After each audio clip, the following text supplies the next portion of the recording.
जैश ए मोहम्मद कडून घातपाताचा धोका, नागपुरात गुप्तचर यंत्रणेचा हाय अलर्ट, सूत्रांची माहिती। आजपासून नागपुरात हिवाळी अधिवेशनात सरकारची कसोटी लागणार। शेतकरी प्रश्न, मुंडवा जमीन घोटाळा, तपोवन वृक्षतोडीचे पडसाद उमटण्याची शक्यता। सरकारच्या चहापानावर विरोधकांचा बहिष्कार, ज्यांना लोकशाही मान्य नाही त्यांच्यासोबत चहापान कशाला? सरकारवर टीका करत विरोधकांचा चहापानावर बहिष्कार। विरोधकांची पत्रकार परिषद, निराशाजनक, चहापानावर बहिष्कार टाकण्याची परंपरा विरोधकांनी पाळली। मुख्यमंत्री देवेंद्र फडणवीसांचा विरोधकांना चिमटा। जनतेच्या प्रश्नांमध्ये विरोधकांना स्वारस्य नाही, विरोधी पक्ष अतिशय निष्प्रभ। उपमुख्यमंत्री एकनाथ शिंदेंच्या विरोधकांवर निशाणा। उद्धव ठाकरे इंडिगोच्या विमानानं फिरत नाहीत, विमानानं यायचं नसेल तर गाडी त्यांच्यासाठी पाठवून देतो। मुख्यमंत्री फडणवीसांचं उद्धव ठाकरेंना चॅलेंज। उद्धव ठाकरे उपराजधानीमध्ये अधिवेशनाला उपस्थित राहणार, 11 आणि 12 डिसेंबरला लावणार हजेरी। इंडिगोच्या गोंधळाचा आमदारांना जबर फटका, अनेक आमदारांची विमानाची तिकीट रद्द। आजच्या हिवाळी अधिवेशनासाठी आमदार रस्तामार्गे उपराजधानी दाखल करणार। महाराष्ट्राचं शक्ती विधेयक केंद्रानं नाकारलं, मुख्यमंत्री देवेंद्र फडणवीसांची माहिती। शक्ती विधेयक 2020-21 मध्ये विधिमंडळात मंजूर, मात्र आता केंद्रानं नाकारलं। राज्य सरकारचा बाधित शेतकऱ्यांसाठी मोठा निर्णय, अतिवृष्टी आणि महापुरामुळे नुकसान झालेल्या शेतकऱ्यांना 663 कोटी रुपयांच्या दुसऱ्या टप्प्यातील मदत वितरणाला दिली मंजुरी। सिंहस्थ कुंभमेळ्यासाठी 717 कोटींचा निधी वितरित, पायाभूत सुविधांसाठी 1000 कोटींच्या निधीची सुद्धा पूर्तता।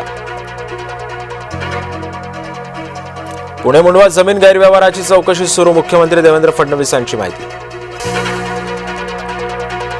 डोंबिवलीमध्ये भाजपची शिंदेसोबत नरमाई, अभिजित थरवळ यांच्या प्रवेशाला अखेर स्थगिती।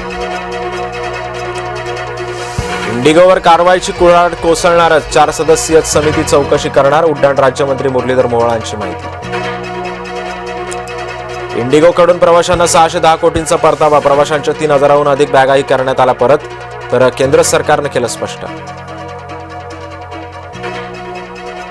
इंडिगोच्या वैमानिकांचं खुलं पत्र व्हायरल, पायलट आणि कर्मचाऱ्यांच्या सातत्यानं अपमान केला जातोय, वैमानिकांना पत्रातून मांडली खुली भूमिका।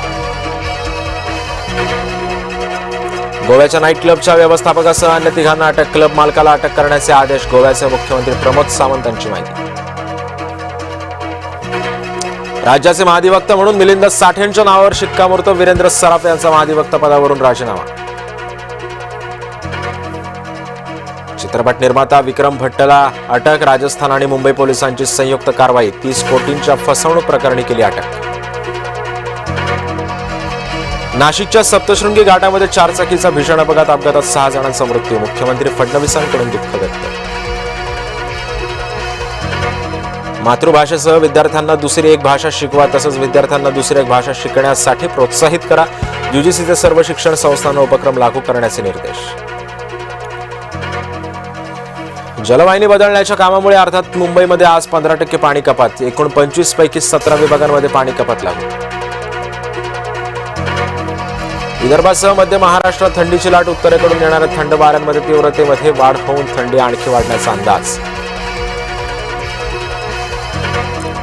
पुतीन पाठोपाठ झेलेन्स्की सुद्धा जानेवारीमध्ये भारताच्या भेटीवरती येण्याची शक्यता, राजकीय संतुलन साधण्याचा सरकारचा प्रयत्न, जानेवारी 2026 मध्ये दौरा करण्याची शक्यता। क्रिकेटपटू स्मृती मंधानाच्या लग्न मोडलंय, सोशल मीडियावर पोस्ट करत तिनं माहिती दिली, पलाशनं सुद्धा दिली माहिती। गौरव खन्ना ठरला बिग बॉस 19चा विजेता, तर फरहाना भट्ट बनली उपविजेता।